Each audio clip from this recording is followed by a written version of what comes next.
In Google Forms, there are a lot of different question type options. Whenever you create brand new items, you're going to get a variety of different question types that you can select from. So when you create a brand new question, you can see here where you can choose from a range of different things in terms of what kind of question you want to ask. So if you want a multiple choice question, you can choose multiple choice.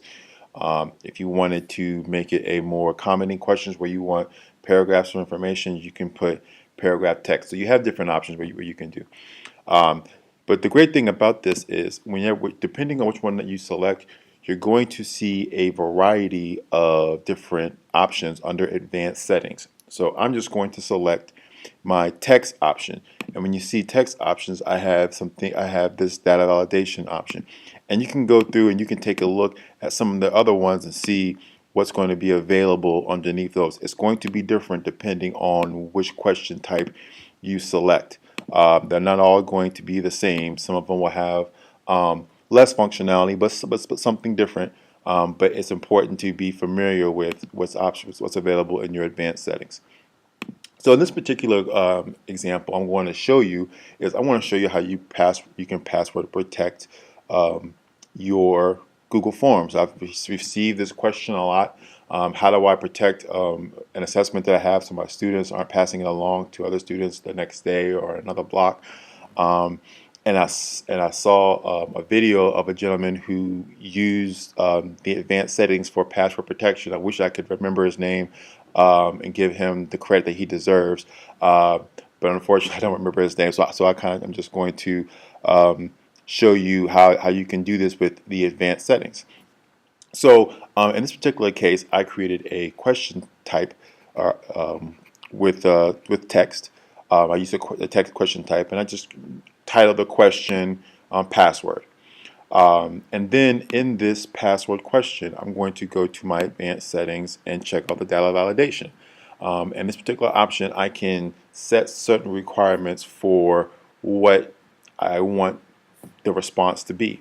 So if I wanted the response to be in numbers, I can leave this as numbers, and I can set parameters in terms of how large or small the numbers should be.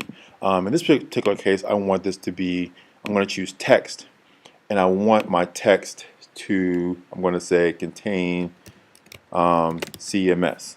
There's not an option to say equal, but I can put contains CMS. And then it's important that I make sure that you put something in here in this custom error message, because if the person enters it in incorrectly, then it'll tell them what the password is. So you want to make sure you put something in here so if someone puts the wrong answer, it's just going to display try again. And so now when I hit OK, it has made this so that this password has to contain the word CMS within it when they enter this in. And then once they do that, it'll take them to this second page, which is where my assessment lives. So you see, this is the assessment I created. Nothing special. It's just a bunch of math questions. But now let's look at it from the live form view. So if I click View Live Form, it takes me to my first page of my assessment where I can enter in a name, and I can enter in. I'm just going to pick a school, and I can pick a password. Now, I'm just going to type in the wrong password on purpose.